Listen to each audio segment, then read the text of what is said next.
Eu não estou com. Boa tarde a todos, a todas. Sejam mais uma vez muito bem-vindos e bem-vindas ao conjunto de webinars que é realizado pelo Programa de Literatura e Crítica Literária da PUC de São Paulo. Gostaria de agradecer, primeiramente, a minha parceira, Beth Bright, por mais este evento juntas. Agradecer a todos e a todas que estão aqui conosco, nos assistindo, e a quem também assiste posteriormente no YouTube. A Priscila, que está aqui dando o suporte técnico para nós, e a nossa convidada. Julie, muito obrigada mesmo pela sua presença. É muito Era você. importante para nós essas trocas, né, essa possibilidade de diálogos, esses diferentes olhares sobre a nossa literatura. Então, agradeço imensamente a sua presença. E eu vou passar, então, a palavra para a professora Beth Bright, para que ela faça a apresentação da nossa convidada, e só vou deixar aqui registrado que vai ser colocado no chat a lista de presença, e depois haverá a emissão de certificados para os alunos para os alunos não, né, para todos aqueles que assinarem a lista, tá bom? Então, Beth, a palavra é sua.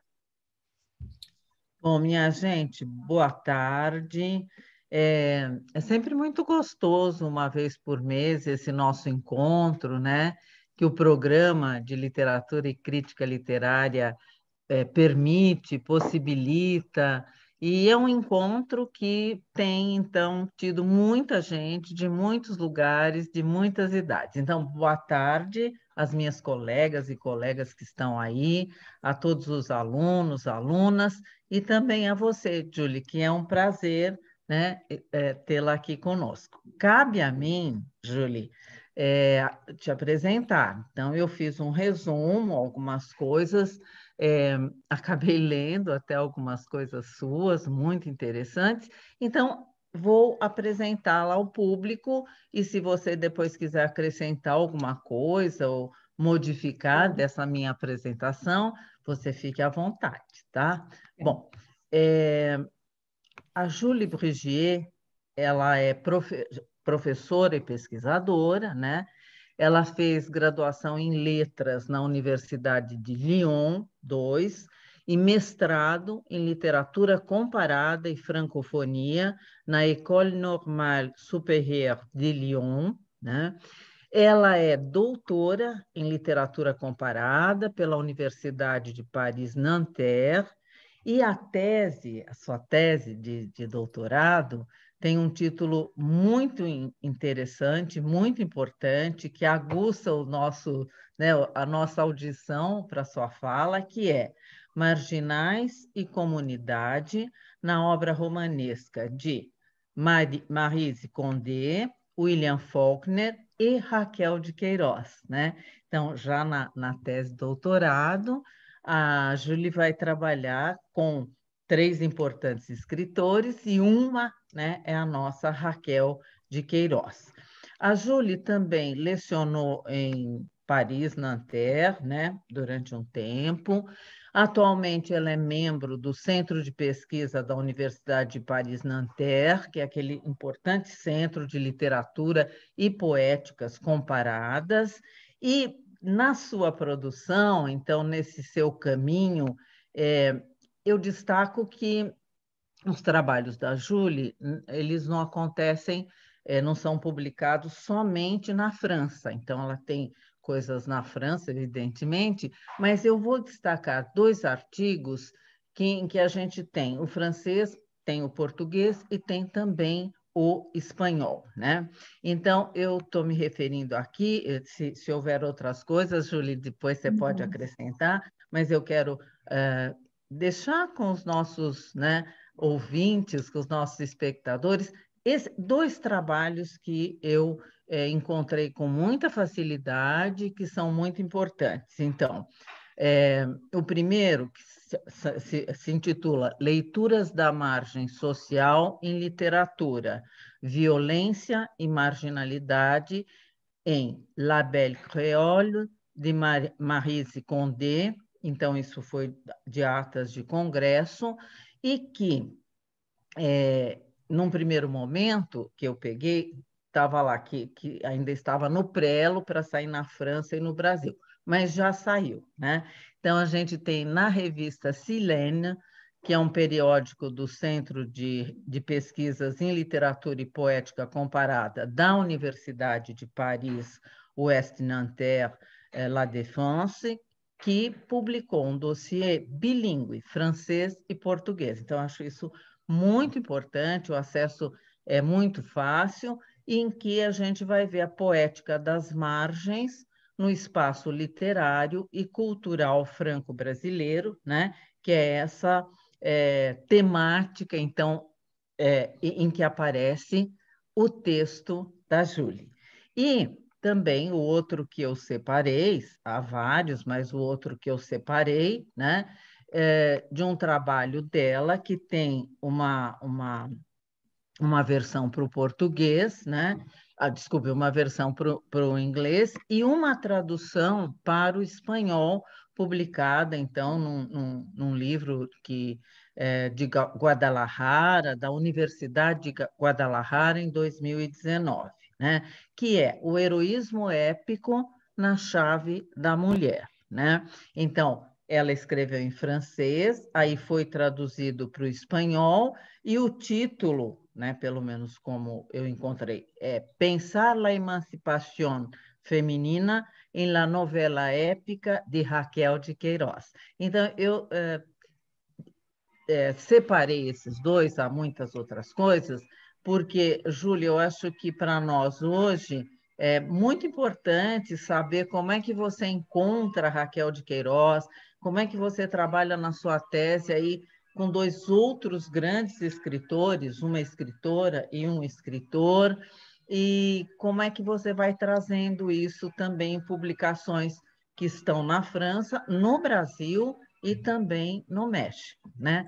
Então, eu passo a palavra a você, que escolheu como tema da nossa conversa de hoje, da sua palestra de hoje, reler Raquel de Queiroz a partir da literatura comparada. Então, eu te agradeço muitíssimo, Júlia, desde o primeiro momento que escrevemos e você abriu essa possibilidade imediatamente, né? Então, estamos aqui para ouvi-lo. Obrigada, Beth, obrigada, Diana, pelo convite e obrigada por essa apresentação.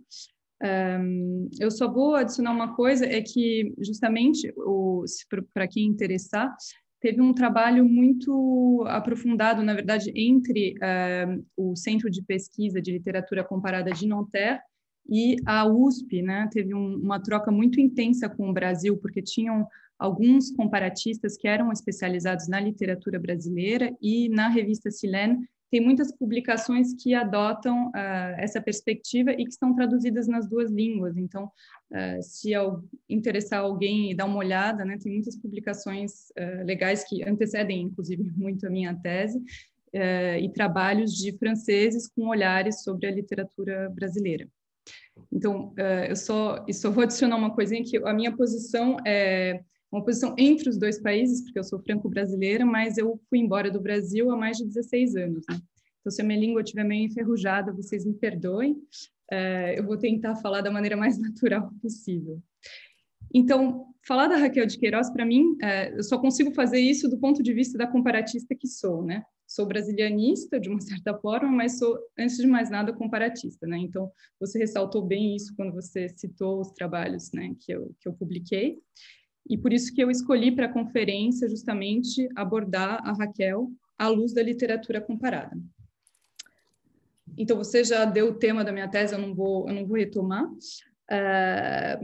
E eu vou só ressaltar que, na verdade, o comparatismo para a abordagem da Raquel de Queiroz é uma perspectiva que é relativamente inédita. Geralmente, as duas vertentes dominantes da crítica queirosiana foram os estudos de gênero, por um lado, e o regionalismo, por outro.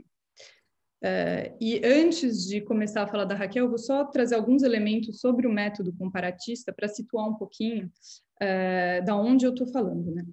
O comparatismo, a francesa, em todo caso, ele se caracteriza por uma abordagem que vai ser necessariamente transcultural e translinguística, né? Então, não vai existir comparatismo se não existir se as fronteiras nacionais não forem ultrapassadas. Então, elas precisam ser ultrapassadas para ter um comparatismo.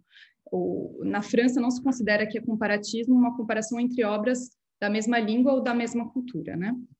E a essa perspectiva pode-se adicionar, eventualmente, uma perspectiva também transmediática. Então, entre literatura e adaptações cinematográficas, literatura e história em quadrinhos, etc. Essa perspectiva transcultural e translinguística não tem como objetivo negar a especificidade de um texto, né? Então, a gente não vai tentar nivelar os textos, muito pelo contrário. A ideia é que, através do comparatismo, a gente consiga fazer emergir singularidades, né, dentro dos textos. Então, eu vou citar aqui uma pesquisadora francesa que se chama Françoise Lavocat, e que diz que o comparatismo pode ser considerado como uma hermenêutica da desfamiliarização. Então, para ela, assim, o método comparatista, ele é interessante porque ele faz emergir a singularidade, ele faz emergir o estranhamento dos artefatos culturais e a interpretação das diferenças. E aí ela defende, justamente, para aproximar o objeto comparatista, que a gente faça uma abordagem que seja uma bricolagem teórica. Então, ela retoma, né, essa noção que é muito conhecida do Lévi-Strauss, né?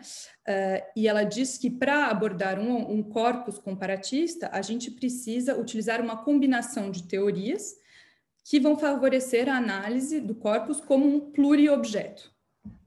Então, ainda guardando sempre a singularidade das diferenças, né? Então, a posição do pesquisador comparatista vai ser necessariamente uma posição meio instável e um pouco desconfortável. Ele tem que, ao mesmo tempo que ele tem que ter assim, um desejo de explorar o que é estrangeiro, ele tem que ter noção, então ele tem que estar ciente que a comparação tem seus limites, né? E que ela tem tendência a associar o que é desconhecido ao conhecido. Então, ele tem que desconfiar um pouco também dessa tendência a reduzir, né, a diferença dos textos. Então, como eu disse, nessa perspectiva, então, a gente nunca vai nivelar os textos, as obras, a gente vai tentar considerar a obra no seu contexto, na sua especificidade, ao mesmo tempo que tentando abrir caminhos que ultrapassem a literatura nacional. Então, quando a gente vai comparar Raquel de Queiroz a autores que podem parecer muito distantes, né, no caso o William Faulkner, que é um escritor sulista do século XX, e a Maryse Condé, que é uma escritora da Guadalupe contemporânea, a gente vai pensar a singularidade da obra de cada um dos autores e tentar ver o que isso vai trazer à tona, né? O que a comparação vai trazer à tona dentro das obras. Então, outro título possível, né, para essa conferência seria simplesmente Quais caminhos traçar hoje para ler Raquel de Queiroz.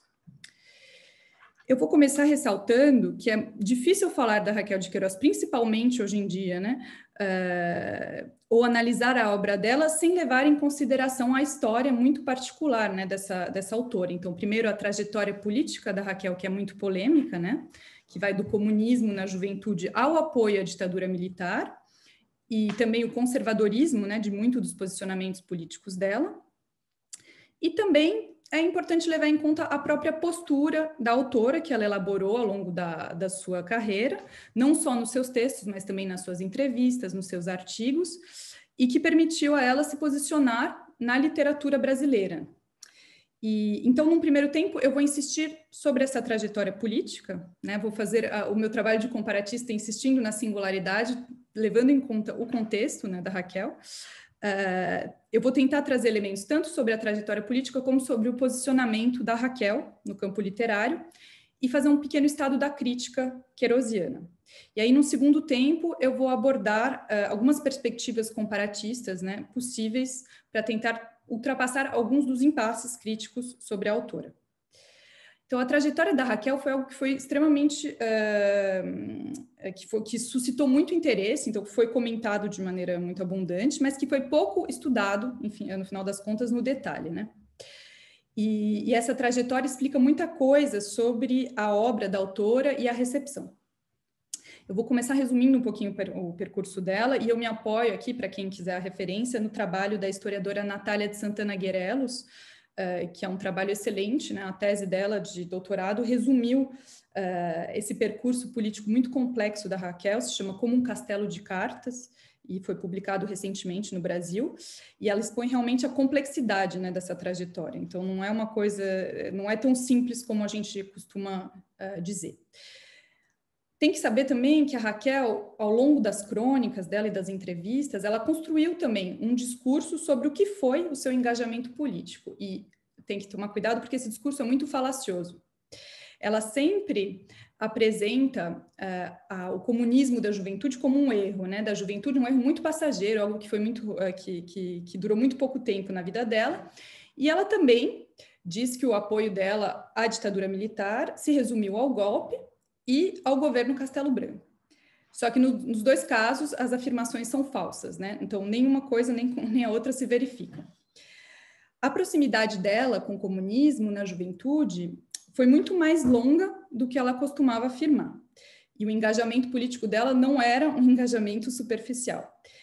Então, ela chegou a aderir ao Partido Comunista, mas mesmo antes de aderir ao Partido Comunista, né, a adesão chega em 1931, a Raquel já frequentava círculos estudantis e círculos intelectuais que eram próximos do comunismo. E ela mesma reconhece a influência que isso teve, né, na formação intelectual dela. Na mesma época, então ela era bem jovem, na mesma época ela expressava já abertamente interesse por militantes anarquistas. Então, por exemplo, a primeira crônica que a Raquel publica, que é em 1927, aborda a história de Sacco e Vanzetti, né, os militantes anarquistas que foram executados nos Estados Unidos. E ela convidou a Maria Lacerda de Moura para publicar no jornal O Povo. A Natália de Santana Guerelos até relata que a Raquel admirava tanto Maria Lacerda de Moura que ela teria cortado os seus próprios cabelos e enviado eles à militante anarquista. Em 1929, a Raquel começa a redigir o 15, né, que é o romance que a gente mais conhece da Raquel. E já nesse romance, a história mesmo do 15, né, com o relato do êxodo provocado pela seca, dos campos de concentração de retirantes em Fortaleza, mostra a preocupação social, né, a preocupação da autora com a miséria social. A gente vê também nesse romance que tem várias alusões às leituras socialistas da protagonista, que é a Conceição, e que podem ser lidas como referências ao momento intelectual e ideológico da Raquel, né, que nesse momento está muito próxima do comunismo. Mas o que é interessante também ressaltar é que, no fim das contas, essa veia social que a gente vê no 15 não revela tanto um ideal marxista, né? Mas acaba expondo outro aspecto que é muito forte na obra da Raquel, que é uma visão muito paternalista das relações sociais e que lembra os vínculos dela com a oligarquia cearense. Então, tem dois críticos, né? O Luiz Bueno e o Júlio César Catapã, que já observaram isso, e eles notam que, apesar de toda essa preocupação com a miséria, né, dentro do livro, então ela fala das condições subhumanas dos retirantes, ela descreve a seca, ela descreve toda essa miséria, mas ela nunca vai questionar a repartição de terras no sertão. Ao contrário, finalmente, o paternalismo é mostrado como um modelo que é essencial para a sobrevivência no sertão, para a sobrevivência dos vaqueiros. Então, a miséria não é atribuída ao contexto social, como a gente poderia esperar justamente de uma autora tão próxima, né, do Partido Comunista na época, mas a desintegração de vínculos de sociabilidade tradicionais, né, comunitários. A própria protagonista, que é a Conceição, ela é oriunda de uma família muito abastada e ela dedica a sua vida a socorrer os retirantes. E ela é um exemplo, finalmente, desse paternalismo. Então, por exemplo, no livro tem um vaqueiro, Chico Bento, que decide partir para o norte, né, migrar para o norte, e Conceição o convence que a ideia é péssima e que ele deveria ir para São Paulo, e então que é um destino que lhe parece mais apropriado, e ela fica muito feliz, na verdade, de tomar em mão o destino dessas duas pessoas, e ela decide que é ela que vai ficar com o filho do casal, que é seu afilhado. Então, atrás, assim, da preocupação com a miséria, a gente vê uma personagem que retoma, né, relações de dominação, finalmente muito antigas. O 15 vai ser publicado ao mesmo tempo que ocorre a Revolução de 30, né? E o começo da Era Vargas vai coincidir com o momento que ela se filia ao Partido Comunista Brasileiro. O Vargas vai, ao longo da trajetória da Raquel, vai aparecer como o espantalho político da Raquel de Queiroz, né? Ela sempre volta à era Vargas. Ela vai chegar a ser presa em 1932 por causa da sua proximidade com o comunismo. Mas ela logo vai se decepcionar com o partido, porque quando ela vai redigir João Miguel, né, que é o seu segundo romance, o partido vai pedir para Raquel prestar contas do conteúdo burguês do seu romance. Então, por quê? Porque o João Miguel conta a história de um operário que é culpado do assassinato de outro operário. E o partido quer que ela mude o livro, né? Eles não querem que ela mostre que dois operários podem, né, que um operário pode assassinar outro operário, e eles também querem que, então tem uma personagem de prostituta no livro, e eles querem que a prostituta seja, na verdade, uma pequena burguesa. Então, e ela recusa, né, essas modificações, e ela rompe com o partido nesse momento. Mas ela não rompe com o comunismo, né? Contrariamente ao que ela geralmente declarava nas suas entrevistas. Ela segue muito próxima da ideologia comunista. Ela vai se mudar para São Paulo com o seu primeiro marido e ela vai começar a frequentar dissidentes trotskistas e também a fazer um trabalho de tradução coletiva das obras do Trotsky, né? Ela é constantemente monitorada e ela é fichada na polícia até que seu marido é preso e eles são mandados de volta para o Ceará. Quando ela chega no Ceará, então em 1934, ela é convidada para ser candidata para deputada federal pela Frente Única Antifascista. Então, contra a ação integralista brasileira, ela vai ser candidata, mas ela vai perder as eleições. Aí depois vai chegar a repressão dos comunistas, depois da intentona, e com isso vai ser o momento que ela vai se distanciar do comunismo, porque ela vai perder muitos amigos, né? Ela tem muitos amigos que vão ser presos, que vão ser torturados, alguns que vão ser assassinados. Então, ela vai encerrar a militância dela nesse momento, mas ela vai continuar sendo monitorada até o fim da era Vargas, né? E vale lembrar, por exemplo, que o terceiro romance da Raquel, que chama Caminho de Pedras, né, publicado em 37, vai ser proibido e queimado. Então, a Raquel era, digamos, vista como uma dissidente, né, perigosa. Esse livro é interessante, Caminho de Pedras, porque ele expõe justamente muitas das decepções que ela tem, né, com o Partido Comunista e os limites que ela vê para a militância. Então, a história de Caminho de Pedras, eu estou tentando também dar um apanhado dos livros da Raquel, porque a gente conhece muito 15, conhece muito Maria Moura, mas, enfim, um pouco menos o que veio entre tudo isso, então eu vou tentando relacionar as duas coisas. Então, no Caminho de Pedras, ela conta a história da Noemi, do adultério da Noemi, né, e da sua participação num grupo comunista em Fortaleza. O livro acaba sendo rejeitado pelos dois lados, né, tanto pela direita quanto pela esquerda. O problema do livro, digamos, aos olhos da esquerda, é que a Noemi é pequena burguesa, o seu amante é um intelectual e os operários no livro não são nada idealizados. Então, a gente está completamente distante do gênero dos romances proletários que seriam, né, teriam mais a ver justamente com o engajamento para alguns autores próximos do comunismo.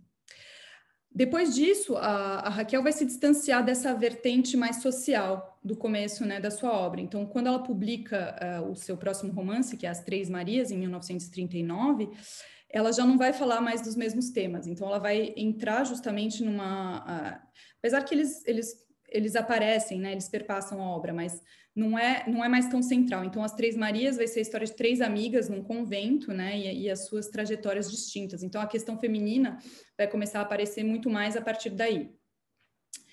Depois da publicação das Três Marias, ela vai ficar quase 3 décadas sem publicar romances, né, exceto um folhetim, que é o Galo de Ouro, que é publicado em 1950. E aí tudo que é debate social e político vai se deslocar para as suas peças de teatro e principalmente para as crônicas, né? Porque Raquel foi uma grande cronista. Então, nesse período, ela vai se mudar para o Rio de Janeiro e ela vai começar a trabalhar, vai continuar trabalhando como jornalista e como tradutora. Ainda durante a década de 40, ela tem contato com militantes comunistas e ela ainda tem esse engajamento, porque ela vai, por exemplo, contribuir com a fundação do jornal A Vanguarda Socialista, do Mário Pedrosa, e ela se opõe à repressão anticomunista do governo Dutra a partir de 47. Para ela, por exemplo, a reeleição de Vargas vai ser um fracasso dos intelectuais que estão muito distantes das massas trabalhadoras. Então, o discurso da Raquel, até quase o final dos anos 40, ainda é um discurso que está muito vinculado, né, com a ideologia comunista. Na verdade, a inflexão realmente conservadora da Raquel vai chegar no começo da década de 50 e 60, com um pessimismo que a gente vai sentindo cada vez maior nas crônicas dela, e com a chegada do Juscelino Kubitschek, que para ela é herdeiro do Getúlio Vargas, né, que é o grande espantalho político, como eu disse agora há pouco. Então, nesse momento, ela vai se aproximar da UDN e ela apoia o Jânio Quadros, que chega a convidar a Raquel de Queiroz a ser ministra da Educação. Ela recusa, mas ela tem uma influência política que é importante. Ela sugere, inclusive, nominações, né, para o Ministério de Amigos Próximos. Quando o Jango chega no poder, com a demissão do Jânio Quadros, o conservadorismo da Raquel vai se radicalizar. E aí a gente vai vendo que nas crônicas o discurso dela vai se tornando cada vez mais panfletário, e aí entra, né, essa questão do anticomunismo. O círculo de amizades da Raquel na época é composto por figuras que são da direita e da extrema-direita, e por militares. E dentre os militares que frequentam a Raquel, tem o Humberto de Alencar Castelo Branco, que é um primo, na verdade, da autora. Quando vai ocorrer o golpe, em 64, ela vai celebrar o golpe, ela vai dizer que é uma feliz revolução e que é um retorno à democracia, né? Em 1960, ela adere à Arena e ela fica membro do partido até 72. Em 72, ela vai acompanhar a Comissão Brasileira, que é enviada à Assembleia Geral da ONU.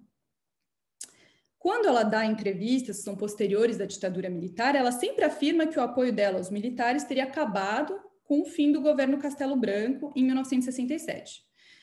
E, ao mesmo tempo, ela tenta sempre minimizar o papel do Castelo Branco na instalação da ditadura militar, fazendo uma distinção com os militares linha dura.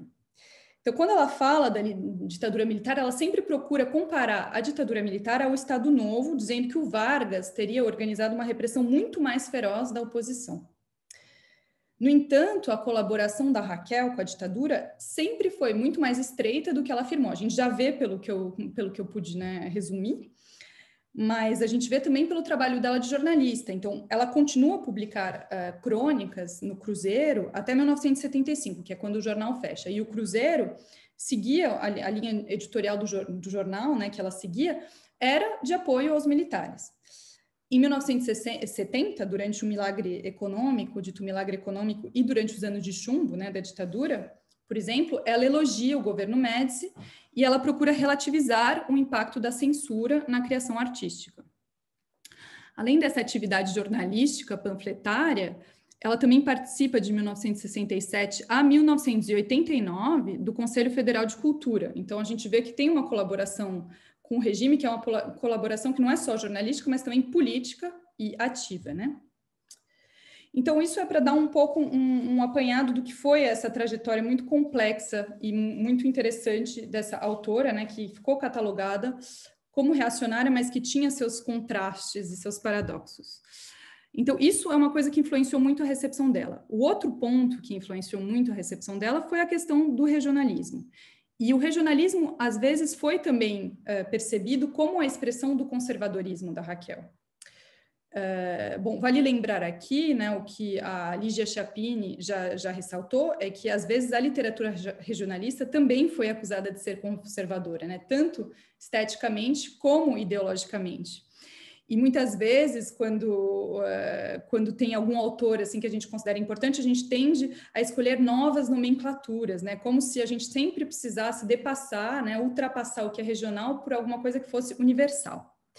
Bem, Raquel entra na literatura brasileira com 15, então ela entra na literatura brasileira como autora regionalista, né?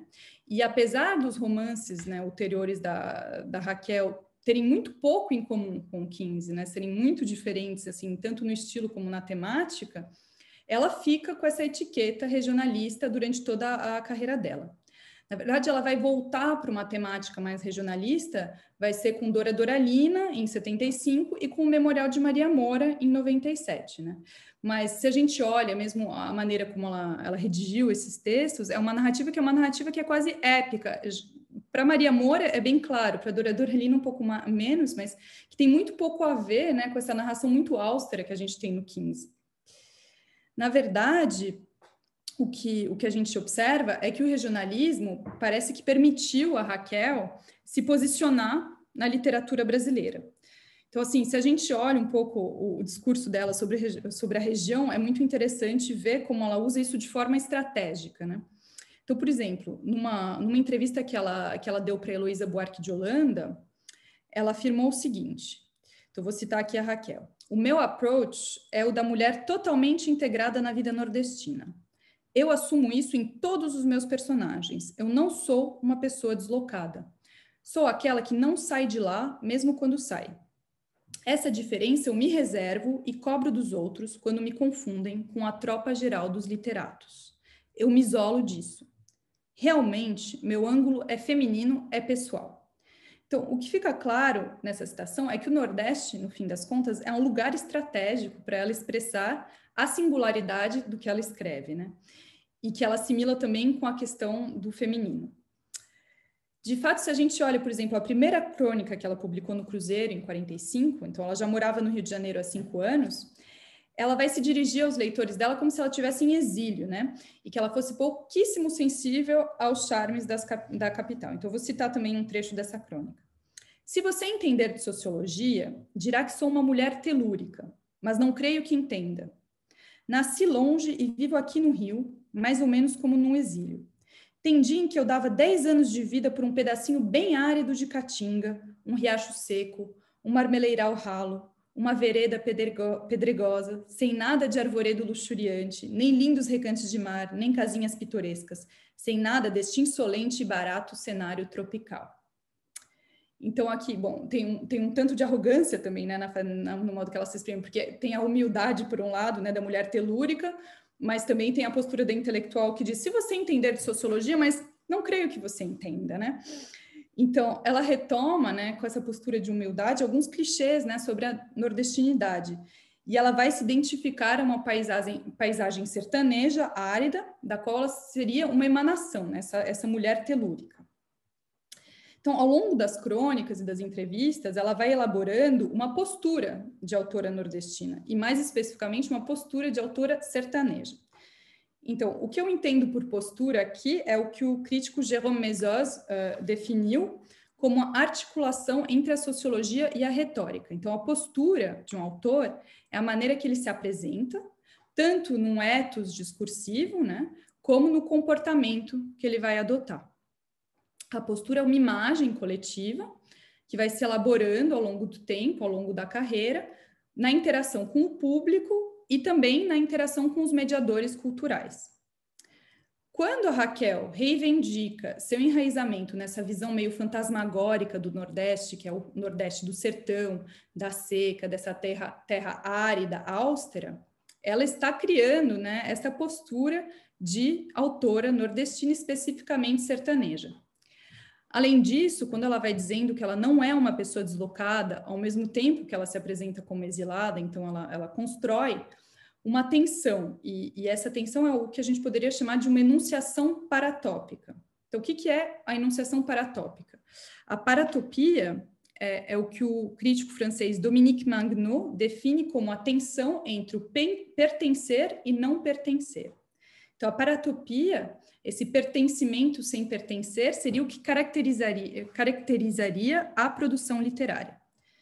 Um exemplo assim, muito eloquente dessa postura paratópica da Raquel, a gente pode encontrar numa crônica que ela redigiu quando ela viajou para Berlim em 93. E aí nessa crônica ela está em plena Berlim, no meio do inverno, e ela declara assim: em plena Berlim Ocidental, descobri, quem diria, a caatinga nordestina em réplica, como gêmeos univitelinos. Então, os olhos da autora transformam até a cidade alemã numa réplica do sertão. E nessa frase, essa frase é genial porque ela resume sozinha, assim, toda a tensão, né, que o Dominique Mangnot faz, que é central na paratopia. Então, a tensão entre o pertencer e o não pertencer, e esse exílio sem deslocamento. Então, para além do seu apego a uma visão reacionária do Nordeste, ela usa dessa postura paratópica para não ser confundida com a tropa geral dos literatos, né, que é o que ela dizia na crônica.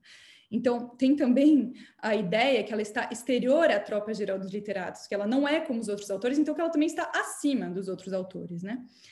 E com essa postura, ela pode elaborar um espaço para ela dentro da literatura brasileira e dentro desse espaço reivindicar a sua diferença.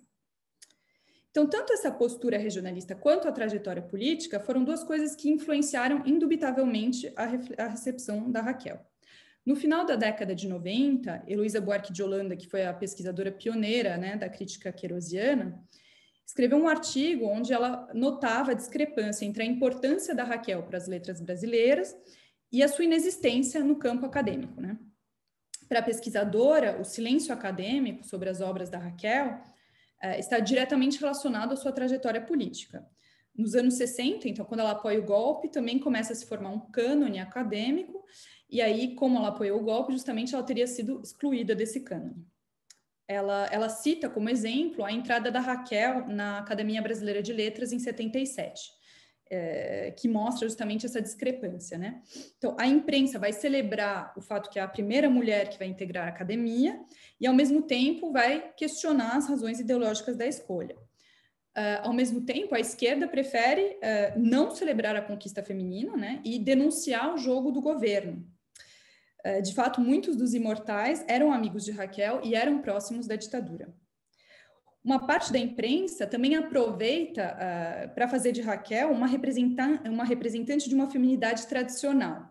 Então, eles usam, né, discursos que ela pode ter públicos sobre as reticências que ela tinha em relação ao movimento feminista para fazer dela, na verdade, uma espécie de exemplo de feminidade reacionária. Mas vale ressaltar que a Raquel, né, tinha uma ambiguidade, claro, quando ela falava disso, mas ela também, as críticas que ela fazia ao movimento feminista eram ligadas ao fato que ela achava que ele era muito elitista, né, e que ele era desvinculado das preocupações das mulheres mais pobres. Então, tudo isso, né, teve um impacto sobre esse silenciamento acadêmico, mas é importante hoje ressaltar, porque é uma coisa que a gente não vê, na verdade, na crítica queirosiana, que, apesar dessas controvérsias, esse silenciamento não se verifica mais. Mas a gente sempre, né, vê essa citação da Heloísa Buarque de Holanda falando do silenciamento da Raquel em quase todos os artigos que a gente lê sobre a Raquel, né? Foi uma citação que foi feita em 1997.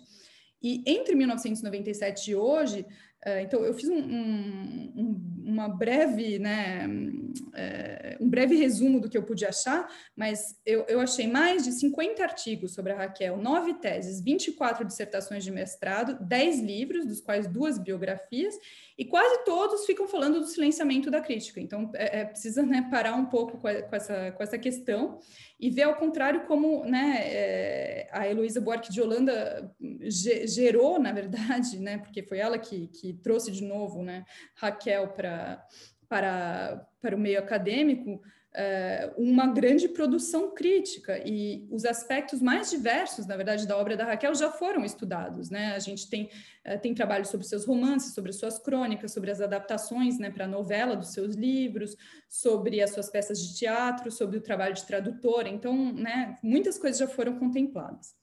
Assim, nessa produção crítica, a gente pode notar 2 correntes dominantes, né, que eu já mencionei um pouco antes, que é, por um lado, análises que vão enfatizar o regionalismo e os vínculos da autora com o romance de 30, e, por outro, os estudos de gênero, que vão se focalizar nas protagonistas feministas da autora e sua trajetória de emancipação.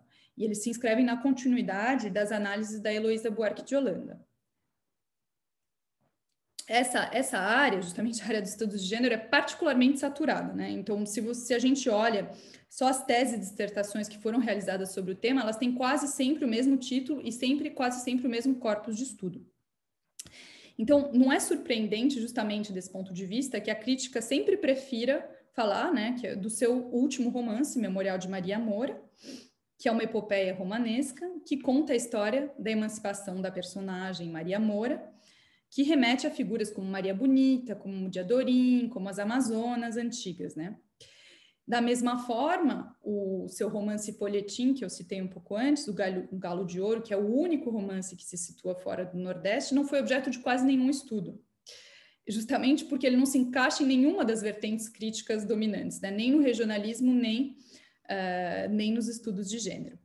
Então, nesse panorama crítico, o comparatismo talvez possa aparecer como uma pista para abrir novas vias, novos caminhos para a crítica queirosiana. Então, depois de tudo isso que eu disse sobre a trajetória da Raquel, sobre sua postura, sobre sua recepção, vocês podem me perguntar, mas afinal de contas, né, o que ela tem a ver? O que a Raquel, que diz tanto, né, sobre a história do Brasil no século XX, tem a ver com William Faulkner, um escritor do sul dos Estados Unidos, com uma obra que é extremamente vinculada com a história local, e com a Maryse Condé, que é uma escritora contemporânea, que trabalha com a teoria pós-colonial. Então, eu vou voltar justamente ao regional para ir para o comparatismo. Então, é fundamental, na verdade, para o comparatismo, entender essa postura regionalista da Raquel. Por isso que eu insisti tanto sobre isso, e a relação com o Nordeste. Porque não existe comparatismo sem contexto, não existe comparatismo que possa fazer a abstração do contexto. Então, a questão da pertinência do comparatismo entre autores deve necessariamente contemplar a pertinência do comparatismo entre diferentes áreas culturais e políticas, sempre levando em consideração a singularidade de cada uma delas. Então, a pergunta que se coloca não é só por que aproximar Raquel de Queiroz, de William Faulkner e Maryse Condé, mas também como justificar a aproximação entre obras do Nordeste, do Sul dos Estados Unidos e das Antilhas Francesas. Então, para tanto, é o que eu vou tentar fazer aqui, para tanto, eu vou me apoiar em diversas referências críticas e vou praticar essa bricolagem teórica que defende a Françoise Lavocat e tentar mostrar a pertinência dessa comparação. Então, uma primeira referência teórica aqui que eu vou usar é o que o crítico Alfredo César de Mello chamou de comparativismo do pobre. Então, ele parafraseia, né, com essa expressão, o título da coletânea famosa do Silviano Santiago, O Cosmopolitismo do Pobre. Então, com a expressão comparativismo do pobre, o César de Mello defende, na verdade, a urgência de um comparativismo que leve em consideração o fato que o Brasil se insere no que ele chama de sul global. Então, um comparativismo que ultrapasse as relações binárias entre os centros e as periferias e que privilegie, então, abre aspas, cotejamentos em torno a configurações socioculturais que não necessariamente influenciam uma a outra, mas que tem uma imensa capacidade heurística de iluminar dimensões muito semelhantes da experiência pós-colonial. O César de Mello propõe, assim, que o corpus comparatista se construa além da questão da influência. Então, a influência foi uma questão, assim, que foi central na fundação do comparatismo. O comparatismo, no começo, se fundava sobre relações de influência, né? Quem influenciou quem? Relações que a gente chamava de fato, né? Então, o César de Mello fala, agora a gente precisa ultrapassar essas relações de influência e também, com as relações de influência, ultrapassar a relação com o cânone europeu, para fazer da comparação um instrumento heurístico, em particular em contexto pós-colonial. O que ele chama de sul global aqui pode ser entendido, na verdade, como um conceito que é utilizado para designar espaços e populações que foram vítimas do capitalismo global, numa perspectiva transnacional, que permita a gente considerar que existem margens que são internas aos centros e vice-versa. Os estudos sobre o sul global se multiplicaram nos últimos anos, dentro dos estudos comparatistas, e eles lembram muito, na verdade, alguns ensaios do crítico e escritor martiniquês Édouard Glissant, que é a segunda referência que eu trago aqui. O Glissant já propunha a ideia que existia uma forte relação cultural entre as regiões que foram marcadas pelo sistema de plantação e pela escravidão. Então, ele dizia, assim, que existia, vou citar o Glissant, uma circularidade que irradia do Nordeste do Brasil, às Guianas, até a costa caribenha da Venezuela, da Colômbia, da América Central e do México, ao sul crioulo dos Estados Unidos, até o arco das ilhas do Caribe. Essa visão do Glissant se inscreve na ideia que o Caribe é um espaço multirrelacional, que é aberto ao mundo, aberto às trocas, e onde as fronteiras são porosas e promovem intercâmbios com as Américas plurais. Dentro dos estudos sobre o sul global, a gente pode notar especificamente que existem uma série de publicações recentes que propõem comparações entre as literaturas da América Latina, do Caribe e do sul dos Estados Unidos, a partir dos estudos pós-coloniais. A abordagem pós-colonial é muito comum, né, para o Caribe, e em particular para as Antilhas Francesas. Então, o que vai suscitar mais interrogações vai ser justamente por que utilizar essa abordagem para falar do sul dos Estados Unidos e da América Latina.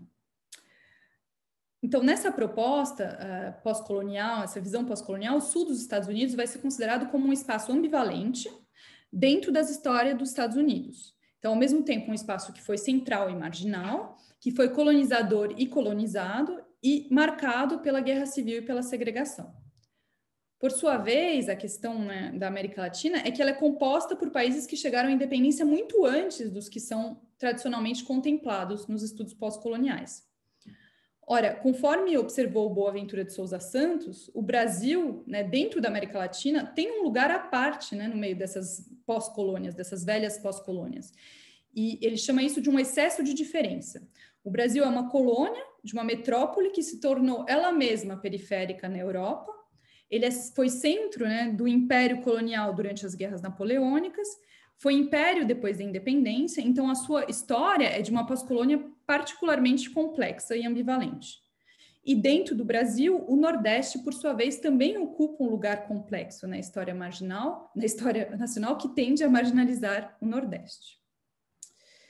Tanto o sul dos Estados Unidos como o Nordeste já foram contemplados pelos historiadores numa perspectiva construtivista. Então, foram considerados por historiadores como artefatos culturais, né, que foram criados, construídos e aos quais foram atribuídos a ideia de uma homogeneidade cultural e uma alteridade. As duas são fictícias, né, dentro das nações. Então, aqui é interessante a gente fazer referência a alguns aspectos do texto Orientalismo, do Edward Said, que foi um ensaio pioneiro para os estudos pós-coloniais e para a literatura comparada. O Said, nesse ensaio, mostrava que o Oriente era uma entidade geográfica e cultural produzida por discursos. E ele utiliza a noção de discurso no sentido que define Foucault, ou seja, como um conjunto de práticas que criam os objetos dos quais elas falam, que formam os objetos dos quais elas falam. Então, a ideia da produção do Oriente como um espaço imaginário vai emergir na sua relação com o Ocidente. A coerência do Oriente é uma fabricação discursiva, né, ligada à hegemonia do Ocidente. A hegemonia ele retoma do Gramsci. Então, para o Gramsci, a hegemonia é a maneira que uma classe social vai consolidar o seu poder fabricando consenso, né? Para o Said, a hegemonia é a maneira que o Ocidente vai criar uma relação de dominação com o Oriente, colocando o Oriente numa posição de inferioridade. Então, a hegemonia é associada para o Said a uma violência epistêmica, onde o Oriente é imaginado como fundamentalmente outro. E vale lembrar aqui que o Said vai se apoiar sobre textos literários, né? A literatura tem um papel fundamental nesse processo de autorização, né? Para traduzir o inglês meio de maneira meio tosca, nesse processo de autorização do Oriente. Então, abordar o sul dos Estados Unidos, o Nordeste e as Antilhas francesas nessa perspectiva, na perspectiva de um orientalismo, é interessante porque vai permitir pensar justamente a alteridade a qual esses espaços foram relegados, muitas vezes, na história nacional. O crítico David Jensen mostra, assim, por exemplo, que o sul dos Estados Unidos, apesar de não ter nenhuma definição administrativa, é importante ressaltar, foi quase sempre caracterizado na historiografia americana como espaço singular, que é distinto do resto do país, do qual ele seria, no fim, um elemento desviante, transgredindo as normas da nação. O norte, por sua vez, se posicionaria progressivamente como a norma para fundar a nação estadunidense e o sul a sua antítese, um espaço cruel, escravagista, frente a um norte que seria supostamente progressista, abolicionista. Para descrever esse processo, o Jensen fala de um orientalismo interior. Então, um discurso que transformaria uma região específica em outro da nação, que poderia, por contraste, construir sua identidade. Paradoxalmente, simultaneamente a esse discurso sobre a alteridade que emerge no fim do século XIX, também tem um conjunto de representações nos Estados Unidos na mesma época que faz do Sul um repositório da identidade estadunidense. Como ele é visto como um espaço reacionário, antimoderno, ele também vai ser valorizado por escritores mais conservadores como um espaço que preservaria a identidade estadunidense quando ela é ameaçada pela modernidade. Nos dois casos, a região sempre aparece como anacrônica, então, em decalagem com a temporalidade da nação. Isso permite, na verdade, convenientemente, ocultar a maneira como a nação, na sua integralidade, participa da ideologia racista que funda a escravidão e a segregação. No livro A Invenção do Nordeste e Outras Artes, o historiador brasileiro Durval Muniz de Albuquerque propôs uma análise muito similar do Nordeste. Então, ele sugere nesse livro que a região não é uma realidade anistórica, não é uma realidade homogênea, não é atemporal, mas ela foi produzida por uma série de discursos e de práticas. Os discursos que ele contempla são externos, mas também internos à região. E ele cita, inclusive, Raquel de Queiroz de forma muito crítica. E eles fazem da região uma periferia no imaginário nacional, à margem das relações econômicas e políticas e das evoluções culturais do Sul. O que interessa o historiador, sobretudo, é como a construção discursiva da região vai legitimar o recorte espacial.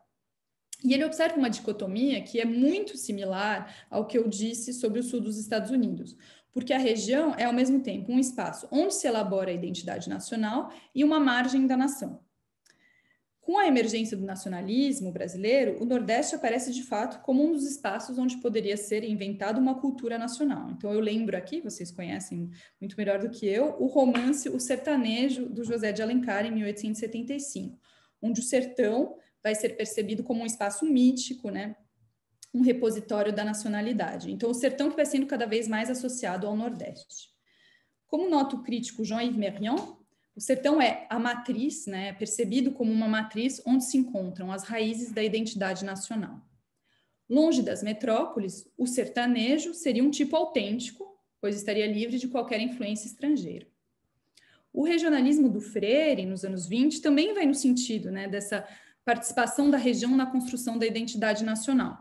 Mas ele também contribui, como notou esse historiador que eu estou citando, então, Durval Muniz de Albuquerque, a vincular a região à ideia de um passado rural pré-capitalista, que sempre se opõe ao sul industrial e moderno, aberto às influências estrangeiras.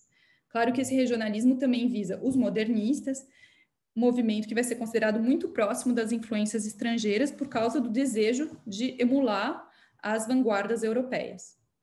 A geração do romance de 30, da qual faz parte a Raquel, vai ultrapassar essa oposição, né, entre o modernismo e o regionalismo, reivindicando uma ideia, cada vez mais a ideia que a região possa elaborar uma identidade nacional autêntica. E eu gostaria de trazer aqui algumas citações de um texto que é quase, né, que não foi estudado da Raquel, na verdade, que é uma coletânea de poemas que foi publicada de maneira póstuma, que se chama Mandacaru, que foi publicada recentemente e que ela escreveu em 1927. E é interessante essa coletânea porque ela se vale exatamente dessa retórica, né? Ela vai utilizar a região como um espaço onde a identidade nacional possa ser fomentada, possa ser reinventada. Nesse livro, ela faz uma dedicatória onde ela se dirige, vou citar a Raquel, aos novos do Sul que iniciam o grande movimento de brasilidade. E ela vai descrever sua coletânea como um dos balbucios com que nós, os do Nordeste, tentamos colaborar na grande harmonia nacional que vocês executam. No afã de despirem o Brasil da velha e surrada casaca europeia, de o fazerem vestir uma roupa mais nossa, feita do algodão da terra. É interessante notar que a metáfora que ela escolhe é vestimentária. Então, ao mesmo tempo que ela fala da autenticidade da identidade nacional, ela também sugere que ela pode ser algo como uma performance, né? Algo que a gente vai vestir e despir. Ela também fala dos seus poemas como de um balbucio. Então, é claro que ela é uma jovem autora, que ela está iniciando, né, o seu caminho, né, na literatura brasileira, mas, ao mesmo tempo, dá a impressão que ela faz do linguajar dos escritores nordestinos uma linguagem quase inarticulada, como se o espaço que pudesse lhe ser reservado nessa grande harmonia nacional fosse necessariamente um espaço menor. O primeiro poema dessa coletânea perpetua essa dicotomia entre a identidade nacional e a marginalização do nordestino. Então, ela vai descrever o nordestino, nesse poema, como um tipo regional marcado pelo determinismo telúrico, então, o mesmo que ela citava na sua crônica. Então, eu vou citar aqui um verso onde ela diz que o nordestino é o filho da terra, pequeno e feioso, que é como o mandacaru. Os poemas de Mandacaru mostram, finalmente, como a ideia de uma marginalização do Nordeste não é contraditória com a ideia que ela possa vir a ser, né, que o Nordeste possa vir a ser um repositório da identidade nacional. Como resume o crítico Stanley Blake, ao longo de suas elaborações discursivas, das quais o regionalismo participa, o Nordeste foi construído como o outro social, racial, político. Então, um Oriente interno, se a gente retomar aqui a perspectiva saidiana. As Antilhas Francesas, por sua vez, são consideradas como um país dominado. Então, essa é a expressão utilizada por um escritor martiniquês, Patrick Chamoiseau, né? E a situação delas é particularmente complexa. Então, ao mesmo tempo que elas são administrativamente vinculadas à França, elas são periféricas, né? Situadas no Caribe, herdeiras da relação colonial. Elas foram transformadas de colônias em repartições administrativas da metrópole. Então, isso começou já no século XIX, né, quando é outorgado o direito de voto aos habitantes das Antilhas, e vai acabar em 1946, quando elas viram o que a gente chama na França de département, então realmente uma repartição administrativa ao mesmo título que outras, né, dentro da metrópole. Transformação que foi promovida, inclusive, por grandes figuras intelectuais antilesas, como o Aimé Césaire, né, que foi escritor e homem político. Só que essa transformação nunca rompeu a relação colonial. E, na verdade, a relação colonial se tornou muito mais insidiosa, né, depois dessa transformação. A relação colonial fez do arquipélago um espaço que se construiu nas relações binárias com a Europa. Então, tem um historiador chamado Edmundo Gorman, que explicou que o arquipélago sempre é considerado como vocês vão me perdoar o anacronismo da minha expressão, um alhures absoluto, irredutivelmente diferente. Uma tábula rasa, onde vai se inscrever o projeto colonialista e que vai dificultar toda a reflexão sobre uma identidade coletiva. As populações das Antilhas foram transbordadas, segundo um termo que é utilizado frequentemente, e sua formação histórica é vinculada com o massacre das populações nativas, com o comércio dos escravos, mas também com a imigração, né, massiva dos trabalhadores braçais no século XX. Então, essas questões, bem como a violência dessa origem, né, que nasce no porão dos navios negreiros, torna comum na literatura caribenha uma reflexão sobre os impasses da identidade, que nunca pode se ancorar realmente no território. Além disso, é importante notar que a relação colonial se transformou numa colonialidade do poder, que perpetua, né, o colonialismo através de políticas de assimilação cultural e com a interiorização das normas culturais francesas. Elas foram esquecidas pela história colonial, mas as Antilhas oscilam entre pertencer à nação francesa e, ao mesmo tempo, ter esse desejo de independência, né? A relação, então, dos antilheses com a nacionalidade francesa é profundamente ambivalente e ela foi resumida pelo escritor Edouard Glissant com uma pergunta que é simples: como ser francês na América? A Maryse Condé, que é essa autora que eu estudei, tem profunda consciência dessa situação de colonizada. Ao mesmo tempo, ela rejeita a ideia que ela possa ser a porta-voz, né, das Antilhas. Se a alteridade das Antilhas em relação à metrópole é muito diferente do que eu descrevi para as duas regiões precedentes, ela também acaba tornando urgente a mesma reflexão sobre o que é pertencer, o que é estar deslocado e o que é a paratopia do escritor. Então, essa perspectiva que a gente pode chamar de orientalista sobre os três espaços permite contemplar a sua singularidade e as suas diferenças, ao mesmo tempo que ela vai evidenciar pontos de encontro. As diferenças que emergem entre os espaços trazem elementos diversos para a compreensão, por exemplo, dessa paratopia do autor, que pode dialogar tanto com a condição colonial como com a construção de um imaginário regional. Eu já ressaltei, né, como a Raquel se valeu dessa postura nordestina, sertaneja, para se posicionar na literatura brasileira. Vale lembrar que tanto o William Faulkner como a Maryse Condé às vezes contra sua vontade, foram também fortemente identificados com os espaços culturais e políticos dos quais eles são oriundos. As obras deles, assim como as da Raquel, dialogam com esse contexto e elas oscilam de maneira constantemente entre pertencimento e não pertencimento e constrói também uma forma de paratopia. O Faulkner foi tão profundamente identificado com a literatura do sul dos Estados Unidos que um crítico americano chegou a comentar que se o sul fosse uma entidade cultural, então Faulkner seria a sua língua oficial. Ele cultiva essa postura sulista, ao mesmo tempo que ele sempre interroga, né, a história do sul. E ele denuncia de maneira repetitiva os crimes e a violência, né, do sul dos Estados Unidos. Quanto a Maryse Condé, ao longo dos ensaios dela, das entrevistas, dos artigos, ela sempre se interroga sobre essa condição de escritora guadalupenha. Então, às vezes ela utiliza a etiqueta e às vezes ela rejeita. A obra dela é um espaço onde ela debate intensamente sobre a teoria pós-colonial e sobre o Estatuto da Guadalupe. E ela também sempre fala das circulações possíveis entre as Antilhas, a América Latina, a África e os Estados Unidos. É muito interessante ver, por exemplo, que as protagonistas dela circulam através do mundo e então ela vai, inclusive, falar do Brasil em alguma das suas obras, do Brasil, da Venezuela, de alguns países africanos, de algumas áreas dos Estados Unidos. Então, tem sempre essa dimensão transcultural. Quanto às posições políticas dos três autores, elas também são diversas, mas isso também não é um empecilho à comparação. O racismo do Faulkner, enquanto pessoa pública, é notório, né? E também é notório o racismo de alguns dos trechos da sua obra. Ao mesmo tempo, esse racismo coabita, muitas vezes, com momentos de grande lucidez sobre as raízes das injustiças sociais nos Estados Unidos e no sul dos Estados Unidos. Da mesma forma que ele é extremamente misógino, e, ao mesmo tempo, isso coexiste com análises cirúrgicas da exploração das mulheres na lógica patriarcal do sistema de plantações. A Raquel, como a gente viu, teve uma trajetória que foi feita de contrastes extremos.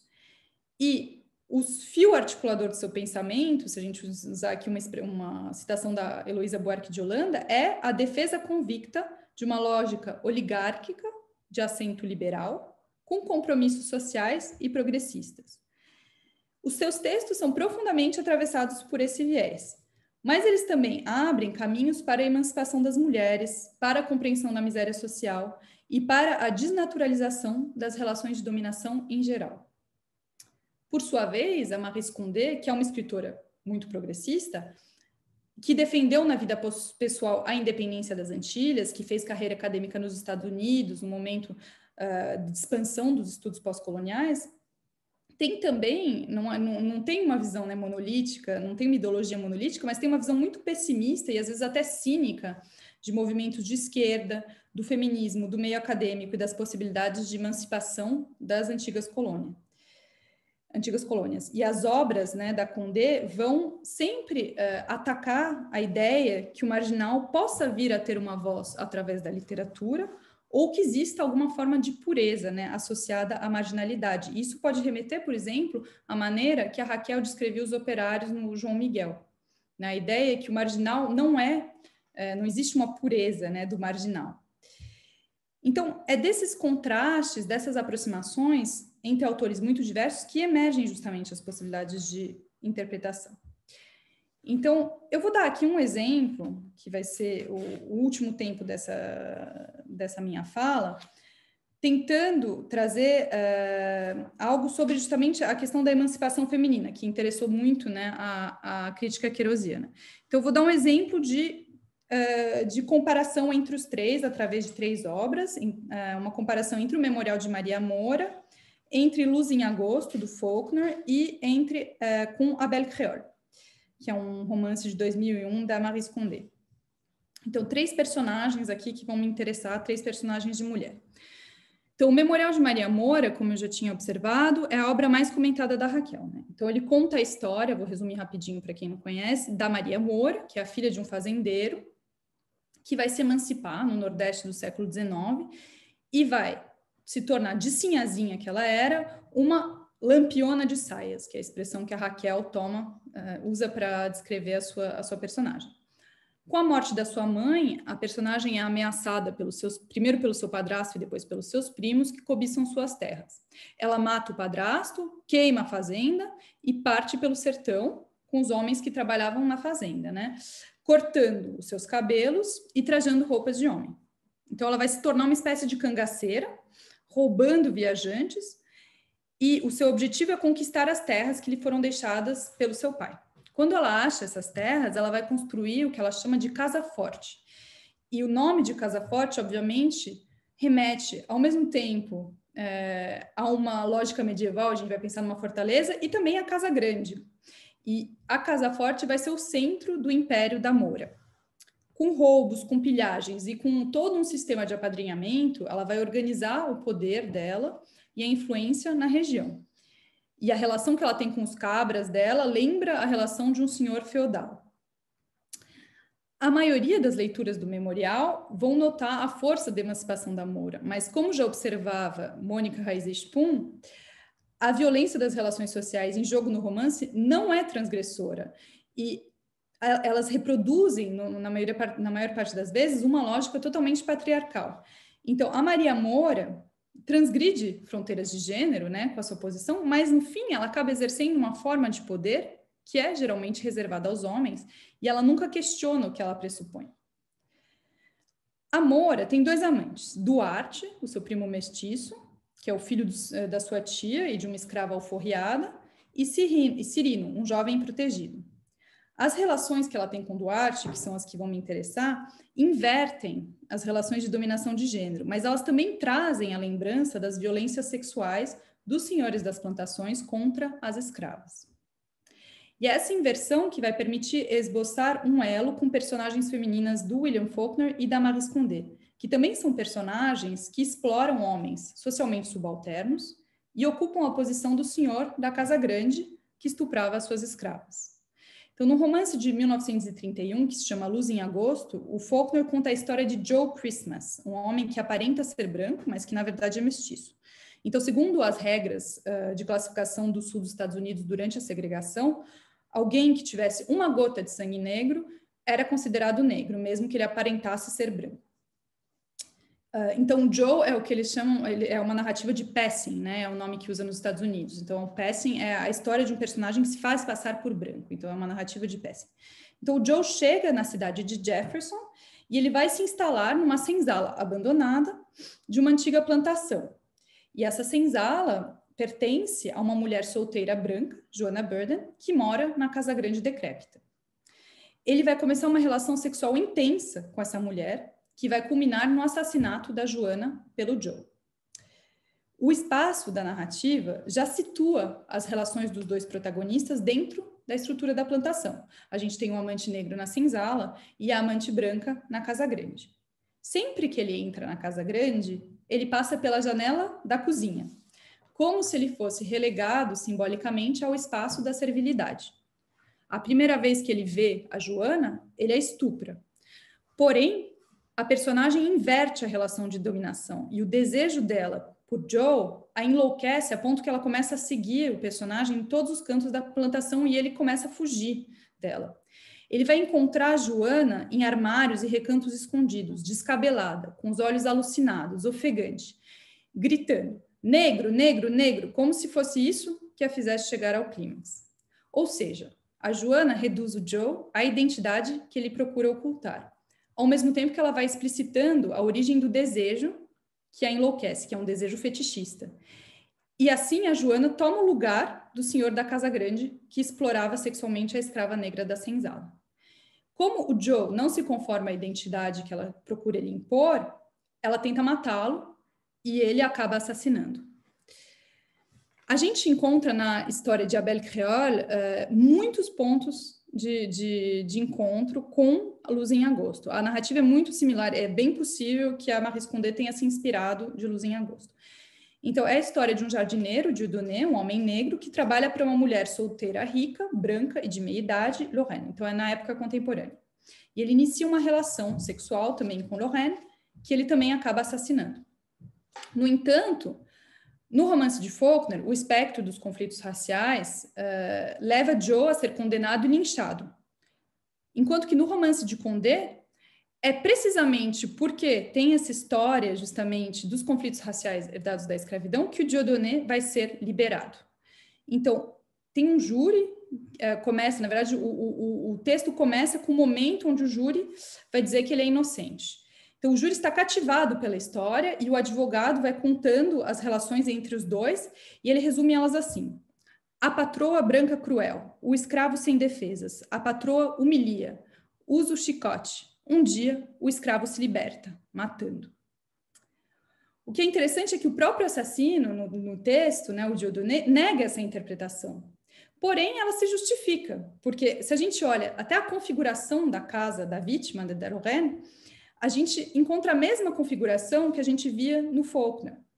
Como o Joe, o Dieudonné vai ocupar um espaço que é subalterno. Então, tem a mansão da Lorraine e ele não tem, no primeiro tempo, o direito de entrar na mansão, né? Então, ele vai ingressar de maneira... se ele ingressa na mansão, é uma transgressão.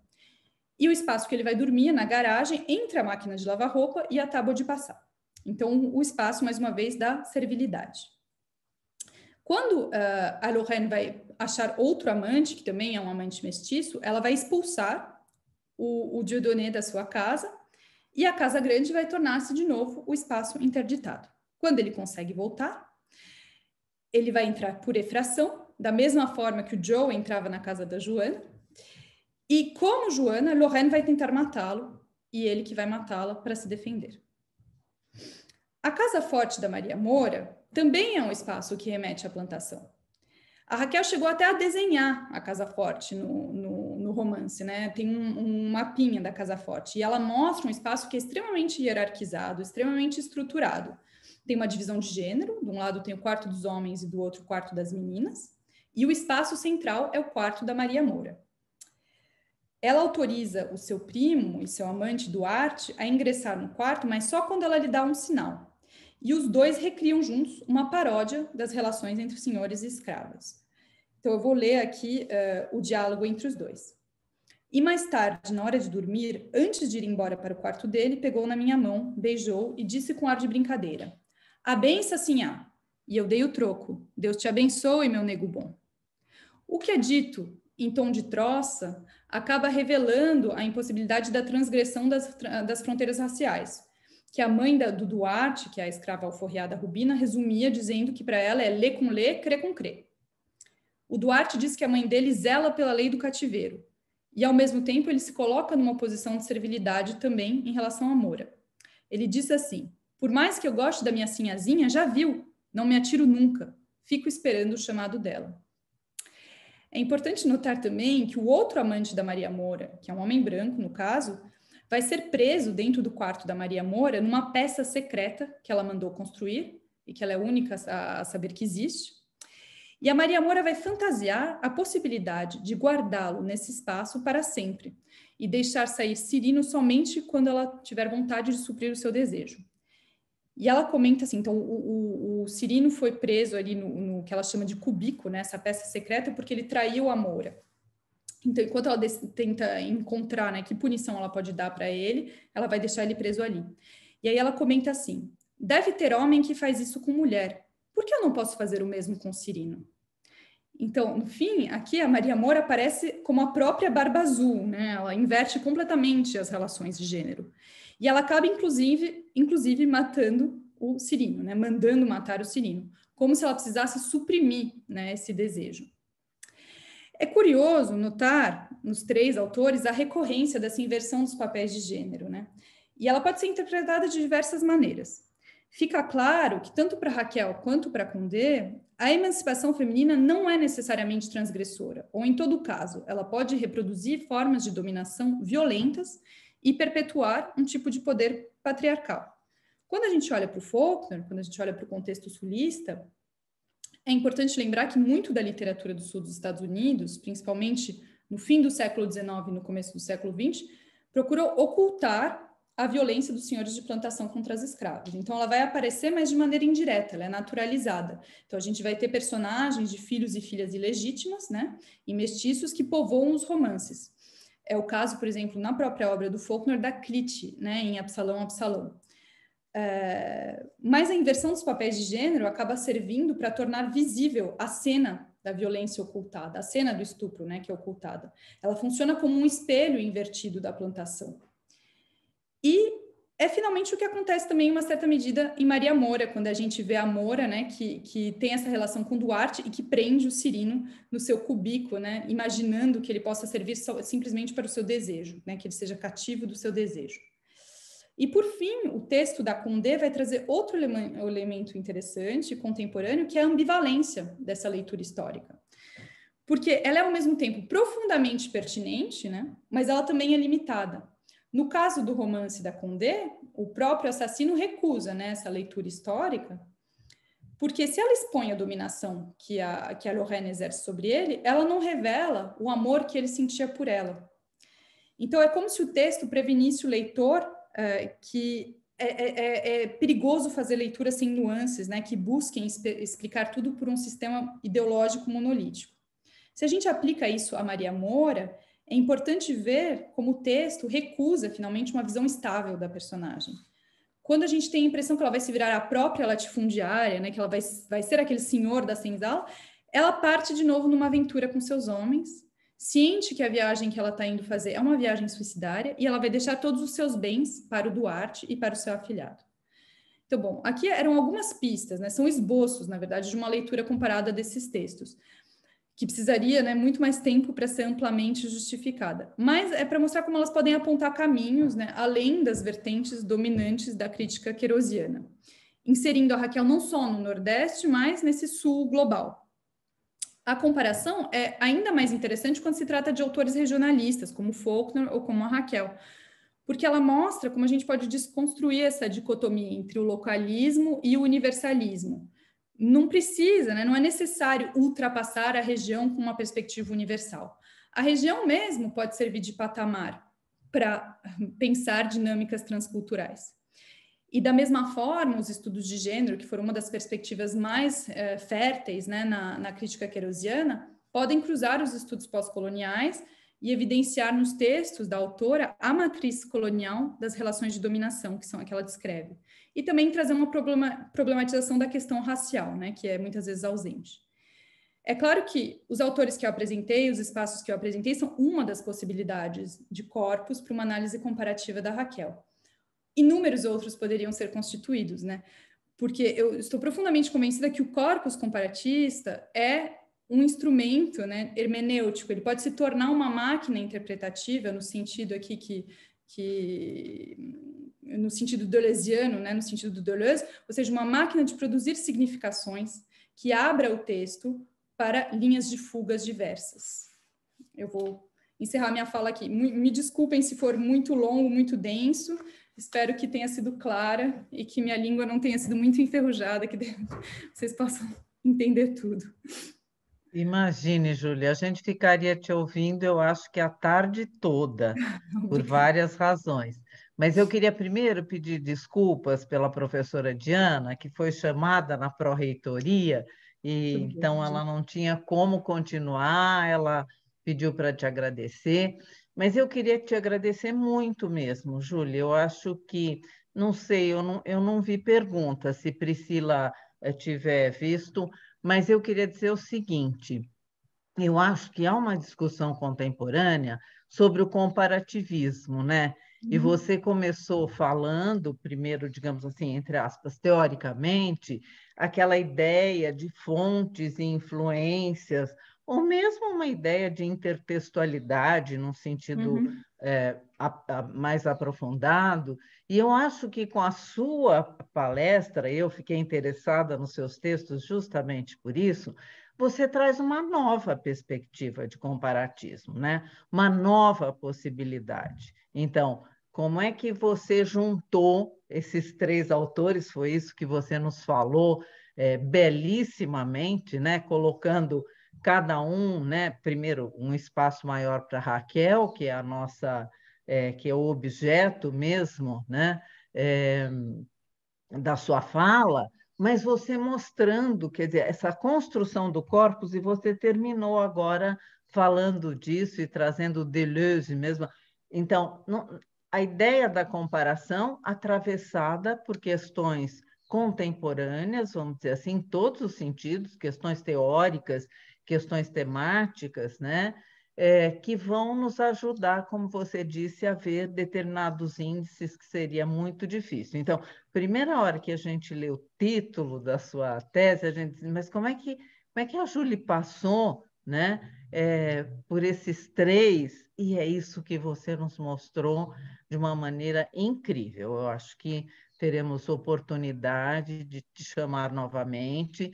Eu acho que se você nos mostrou, Raquel, né, de várias maneiras, os outros dois autores, você também, do meu ponto de vista, nos mostrou uma nova perspectiva de comparativismo, que a gente escuta, mas de novo, comparação.